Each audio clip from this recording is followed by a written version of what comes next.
bandiraɓe sehlaɓe heɗotoɓe radio Jowol Sare jaam hiire moon hannde ko ñalawma aset 5 lewru juillet hitande ujunaji 2024 habruji moɗon e ɗemgal Pulaar guiɗoro toon to Sénégal ma jiya toon to Mali en cakitor toon to Mauritanie haalde ko fate weeyo kono weeyo ngo kadi ma artini en toon to États-Unis ɗum noon ko tuɓoji bonɗi mbaɗɗi toon to Texas ɓalli yimɓe jiitaɗi ne maayi nene ɓeydo e hewde ɗum won titre ji meɗen ma en gartu joni joni e yaññade ɗiɗo habaruji ko musidɗo mo namatoto haldanaɓe ma gartu joni joni.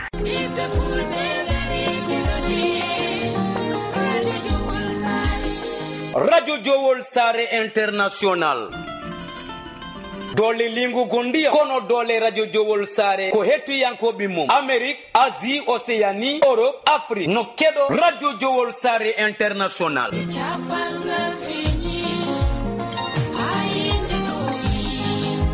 Jiɗɗa ko kabaruji jaggu Radio Jowol International gilay émission ngaji dini ha e fina tawa tarindi kono ɓamtari kala kena wallita gurdam ade ena yewteno haale e nder Radio Jowol International ko Burkina, Mauritanie, Cameroun, Sénégal kono Radio Jowol International no haale saforore. جوول ساري موجودة من أجلكم سعادتنا تكمل بالتعاملنا معكم wolof képp kuy xeet boo xamante ne yaa ngi ci àddina bi rek Radio Jowol Sare mbégteem ak bànneexam mooy ànd ak yéen liggéey kon bismillah. soninke Radio Jowol Sare a wiki temberi ne qas woni sababu ngona pullo capa soninki walla wolof gueɗal ma nen eya nder Radio Jowol International wonandi jogiiɓe publicité jokkodir eya Radio Jowol International caggal indicatif Mauritanie waɗa 46 53 84 09 walla mbaɗa 44 18 77 18 walla mbaɗa indicatif dowlaji dendude Amérique plus 1 513 668 03 94 bandiraɓe musidɓe tedduɓe heeɗi min Abou Diobo El Hadji Ngori momi hetto Radio Jowol International.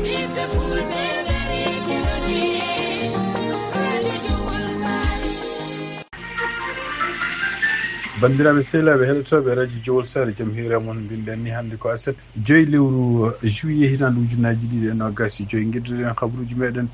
ko toon to Sénégal d' abord ene wayno délégation laamu ngu yehino toon to Rosso Sénégal ɗum noon ko yettinde duwaw famille hono kamɓe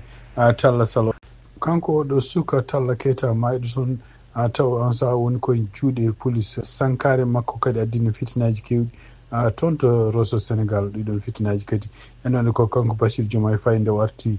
Sénégal ummade toon to boto bonnungo toon to Espagne o holli mettere makko no feewi o wi wonde ko ɗum ɗo ko hunde nde fotani jaɓede oɗo délégation noon ardi ɗum ko kanko madame Yacine Fall ministre tupiri ko fati intégration africaine et affaires étrangères jeeno oɗon délégation hono kanko général Birama Diop ministre des forces armées monsieur El Hadji Abdourahmane Diouf ministre de l'enseignement supérieur de la recherche et de l'innovation et kadi madame Khady Diène Gaye kañum woni ministre tupiri ko fati jeunesse des sports et de la culture toon kadi ɓe tawi toon kadi gouverneur mo région Saint-Louis biyeteɗo monsieur El Hassan Sall ɓeɗo fof ene wayno ko délégation jeeya donc ene wayno ko délégation kadi ɓe mbi jettini addiɓe toon koye e inde gardiɗo leydi Sénégal hono Bachir Diomaye Faye kanko e premier ministre mum Ousmane Sonko ardi yettinde dowuji mabɓe e hollude sunare mabɓe cankugol hono kanko Talla Keita ɓe kadi jurum no feewi e mayde oɗo suka kadi ɓe kaali mbi wonde ko maɓe mbaɗ peeje fof ha wonde enquête yaltina holko woni sababu mayde makko e kadi ne wayno ko ɗum ɗo fof kadi ko e tugnade kadi ɗoftade haqqinamade ɗoftade kadi ko laawi kuule justice leydi Sénégal hande toon to Sénégal ene woni ko décision kawɗo yimɓe fof yalti hanki ɗum noon décision ko kanko président collège des juges d' instruction financier ene wayno waɗi yamirore makko ko yamirore makko salade ɗaɓɓande ummide toon de avocat ji makko kanko Farba Ngom pour yaltinede mo kaso ɗum ɗo fof ari ko ɗiɗon avocat ji ne wayno mbannode no ɗaɓɓande ko caggal nde kamɓe kanko professeur Alassane Mbaye karalla ko fate ñawuji ɓe nde kañum hooremum rokka ligguey yo ƴeewo callal makko kanko Farba Ngom e tawi wonde ko kañum ko hoore makko duuɓi makko walla ñawuji ɗi wondi ɗi ene wayno ko waɗetamo toon kaso ɗum ko hunde nde fotani wonde ko ɗum waɗi kamɓe ɗiɗon avocat ji ɓe namdi ɗum kono ene wayno ko kanko donc kanko oɗo magistrat e wayno ko o rewi tan kanko ene hoore makko ko a yamirore ummade toon to procureur kañum hoore mum wino jamirnoɗo wiide wonde ko kanko maire Agnam yo heddo toon to Rebeuss toon to nanga sibabunde kaalisaji tumaɗi wonde ko kaalisaji tumuɗi kanko hoore makko inde makko ne hen ko wawi wonde fof ene wayno ko ɗo ene haawi yimɓeɓe holko woni sababu oɗo décision tawde ko kamɓe kadi pellino wiide wonde ko oɗo professeur Alassane Mbaye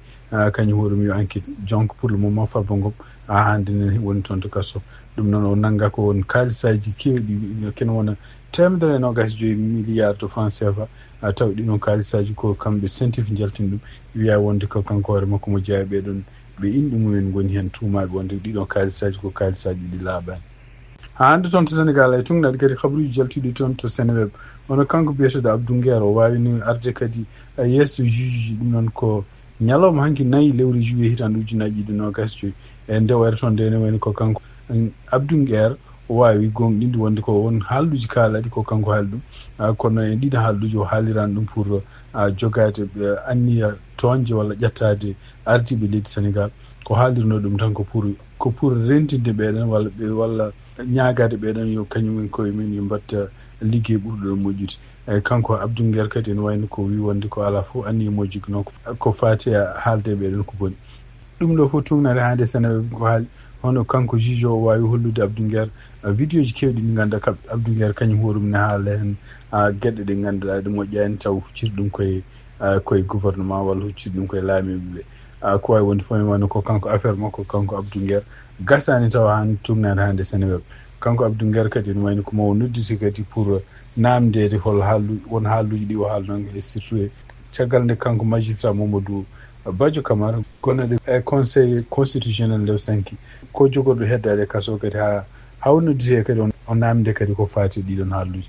sifti noon tan ɗiɗo haalluji fof en woni kanko Abdou Nguer ko takkaɗo wiya wonde o rokki habaruji ɗi gona gonga e habaruji ɗi kadi ko toñangueji toon to Mali tugnade kadi habaruji gomiɗi toon to état major mabɓe kaali ɓe mbi wonde ko ñalawma mardi ɓennuɗo 1er juillet hitan 2025 hono kamɓe malinaɓe armé malien ɓe mbawi dañde yimɓe terroriste jana e mabɓe toon ɗum noon ko nokkuji kewɗi taw koye nder leydi Mali tugnade hande communiqué jaltude toon taw communiqué officiel mon mbi numéro mum ko 074 ɓe mbi wonde ko kamɓe waɗi boniyankoɓe fof ene wayno ko bonnama caggal nde daddiɓe armé Mali taw koye e jimandi kanko président de la transition Assimi Goïta e jane mabɓe ɗum noon e tugnade ha hande communiqué o ko haali mbi wonde ko kamɓe waɗi boniyankoɓe ene way kene wona capanɗe jeetato e mabɓe warama kaɓirɗe kewɗe keɓtama e mabɓe kamɓe waɗi boniyankoɓe e communiqué o ha hande ne haala wi wonde ko gouvernement leydi Mali ene welti no fewi e liggey moƴƴi o baɗaɗo e kadi e kellifagal baɗangal toon taw ko forces armées malienne oɗo communiqué kadi ari ko caggal nde communiqué ji kewɗi jaltunoɗe mbino wonde ko ene kalano wonde ko kamɓe a waɗi boniyankoɓe jani toon e nokkuji jeeɗi ɗiɗo nokkuji jeeɗi fof ene wayno jangu waɗi koye heure goto taw ko nokkuji kadi gondani taw ko nokkuji kadi goɗɗodiri habaruji men international ha hande toon to Ukraine haare Ukraine e Russie ene wayno ko Nigérian goto kadi nangaɗo toon ɗum noon nanga koye ndeɗo haare wonde hakkude kamɓe Russie e kamɓe Ukraine oɗon Nigérian kadi kañum hoore mum koye étudiant wonno ko toon to Moscou tugnade hande e habaruji jaltuɗi toon to journal biyeteɗo APA News taw ko émission ɗo mabɓe français ene wayno ko oɗo communiqué yalti ko hande samedi 5 juillet pour hollude kanko Nigérian nangaɗo enen taw ko kadi ko étudiant wonno toon ko Moscou kanko nangaɗo noon wiyete ko kehinde wabi min ike ɗum noon ko jeeya toon ko Nigéria kadi wonno ko toon to Moscou ɗum noon e wiide mabɓe kadi ndeɓe kolli vidéo kanko hoore makko haalen o wonno ko toon to étudiant to Moscou e caggal muɗum o wiya yonde ko yo maw rokki liggey pour liggey ko fate en taw mo heɓa jobdi kewɗi ko ɗum waɗi donc finalement na groupe armé biyete arde mabɓe national kono e finalement en o nanga toon to frontiére toon to sara nokkuji gonɗi toon to Zaporijia ɗum ɗo noon ko ngol ɗo woni laawol ɗiɗogol kadi yimɓe étranger joni kolle laawol gadi noon ngol wonno ko Sénégal naaji goto biyeteɗo Malick Diop kañum hoore mum nangganoɗo toon to Torest ɗum noon ko région Donetsk e joni kadi ko Nigérian naji ɗum ɗo fof no holli wonde ko hawnaki won étranger ji kewɗi nen goni banggueji ɗiɗi fof toon to Ukraine toon to Russie toon to Ukraine wayno hollonoma ko sakiti ko kamɓene ɓe ngol ɓe mbaɗa langal wonande étranger ji surtout africain yiɗɓe wonde mercenaire uji pour walludeɓe guerre mabɓe contre Russie toon to Russie kadi hollama ɗiɗo dumunnaji kadi ene wayno ko guila e yimɓe jeeyaɓe toon to Corée du Nord ha yetti africain ji enen kolle ñande fof ne nangue walla ne mbaare e nder nder oɗo guerre gonɗo hakkunde maɓɓe kamɓe Ukraine e Russie. Cakkite ɗon habaruji men koko fatewe siftinɗon tan ko toon to États-Unis no wayno ko toɓoji bonɗi ni continue wadde toon to Texas ɗum noon ko tumnade hande habaruji gomiɗi toon CNN toɓoji ɗi toon to Texas mayɓe hen joni jettima kene wona 50 ɗum noon e wayno kadi ha hande ɓen continue yilade tumnade kanko gouverneur mo Texas ene wayno ɓe jogorani dartade illa ɓe jiiti kala yimɓe ɓe jiya kala yimɓe ɓe majjirɓe oɗo sa joni ene wayno ko yimɓe majjuɓe walla ronkaɓe yiyede ɓe ko temedde siftinɗon tan ko toɓoji jenni toon to nokku waɗi koye wendu wiyetende Guadeloupe ɗum noon e wayno ko sukaɓe kene wona temedde e jeeɗiɗo neɗɗo sukaɓe rewɓe ɓe gonno toon taw koye vacance uji ko toon to ngoyen donc oɗo sa joni waɗi kene ɓuuri 50 e jeeɗiɗo neɗɗo suka debbo donc ronkaɓe yiyede donc mayɓe kam ɓalli jiitade oɗo sa joni en kumba jettima ɓuuri 50 neɗɗo toon to Mauritanie kadi en woni toɓoji mbaɗini toon haade men jokkodirde Mamadou Samba suka goto yoolima toon to wuuro wiyetengo Mbouta ɗum noon koye toɓoji baɗɗi Ziriga toon to Ziriga ɗum noon ko tumnade hande habaruji gomiriɗe toon to journal biyeteɗo Chems Marif toon kadi to Barkewol en wayno kadi ko suka goto kadi yoolima toon ɗum noon kadi ko caggal nde toɓoji eno gadduɗe hen ɗi mbaɗi toon to wuuro wiyetengo Leheneykat ɗum noon ko toon to Barkewol toɓoji ɗi noon en wayno en continue oɗo sa joni toon to banggue worgo leydi Mauritanie man jokkotin Mamadou Samba Diallo kan mawɗo rédaction radio Jowol Sare o waɗanen rapport toɓoji toon to Mauritanie. Mamadou Samba Diallo bisimilla. En calmini hettiyankoɓe radio Jowol Sare en gari yettinde kabaruji meɗen ko fate ɓetowe kam e toɓoji jandi e nder nogas nayi waktuji jewtuɗi ɗo e nder leydi Mauritanie jagorgal gueɗe nder nderije leydi kam e jaccingol laamuji e ƴellitare dumide holliri wonde e nder nogas e nayi waktuji jewtuɗi toɓoji mbaɗi waɗi kadi tanaji pittali mbasama hen koye nder diwanuji ɗiɗi caggal toɓoji gari kadi e nder diwanuji jeenayi keeɓi toɓoji diwanuji ɗiɗi ɓurri wadde tanaji toɓoji ɗi ko diwan Asaba toon to département Barkewol commune biyeteɗo Arzésia wurana wiye Heneykat ɗon cukalel wasi ɗon fittanu mum kadi waɗi ɗon gañiɓe saabi ɗum ko toɓoji hanki ɗi to diwan Gorgol ne toɓo hanki ngo hono maire mo commune Toukobra commune jeeyaɗo e département Mbout e région Gorgol wuro ene wiye Amzeyrik ɗon ko dirali e giƴali jambel ƴiwonde kadi rewi ɗon hendu doole cukalel kadi wasi ɗon fittandu muɗum e gonɗon ɓuuro eɗen mbiya pittali duttiɗi yo Allah yurmoɓe yafoɓe sen duttima e toɓoji ɗi to diwan Hawdu Shaqi toɓoji ɗi ko ni cifri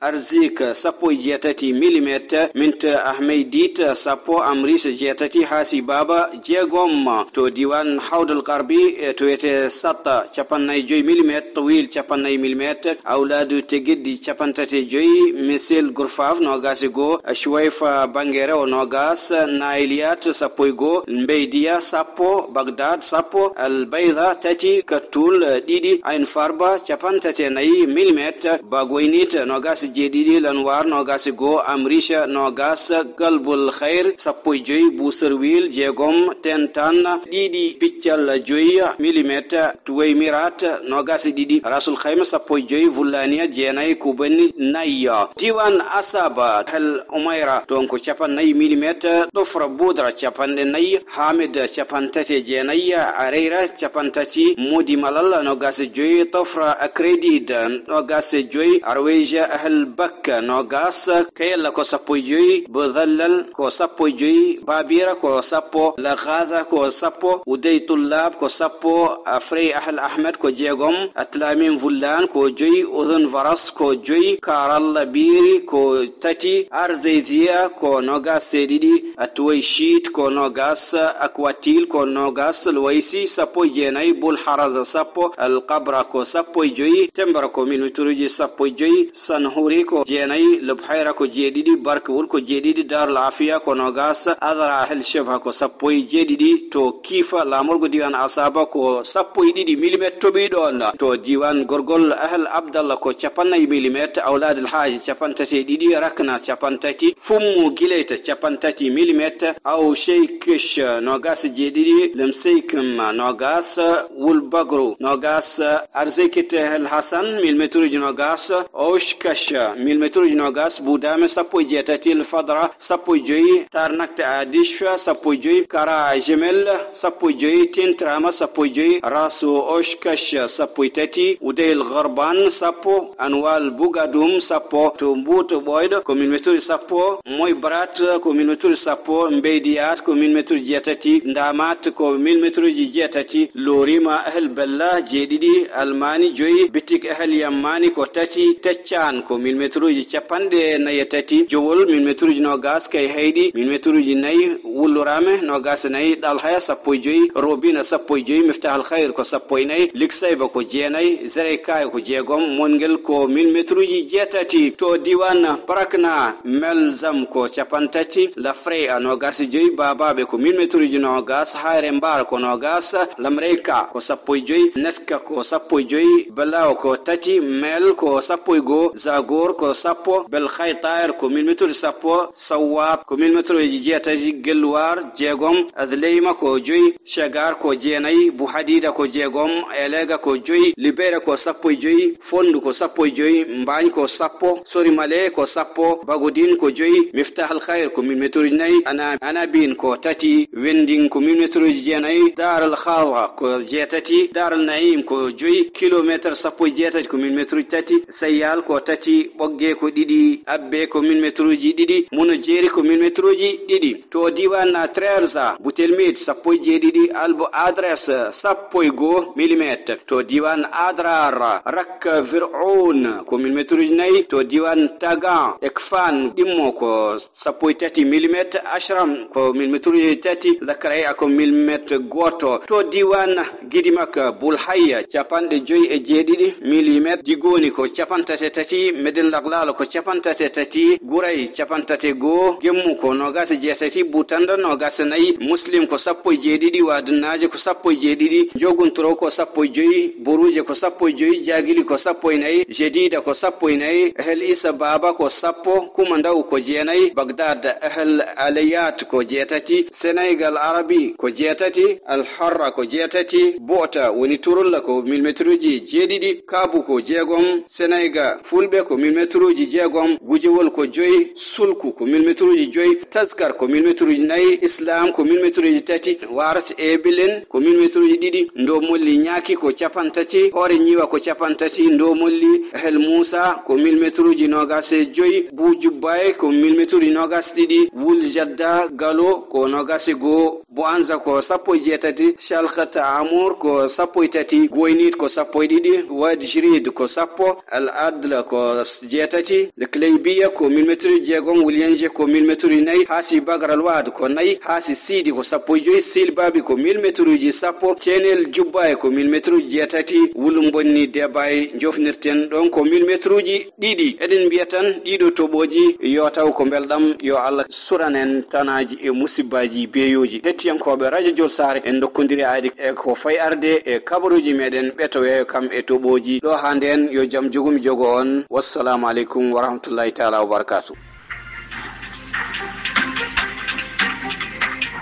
Mama Samba Diallo jarama bandiraɓe sehilaɓe heɗotoɓe radio jowol sare en habruji monan hande ɗemgal pulare oɗon ñalawma aset 5 lewru février hitande ujunnaji ɗiɗi nogas joyi gasi ha laaɓi a siftinton tan ko musidɗo moon amadou haldano e moon en ballodiri oɗo journal kadi hono directeur rédaction radio jowol sare hono Mama Samba Diallo yen mbaale jaam ha janggo kadi so Allah jeewi on jarama.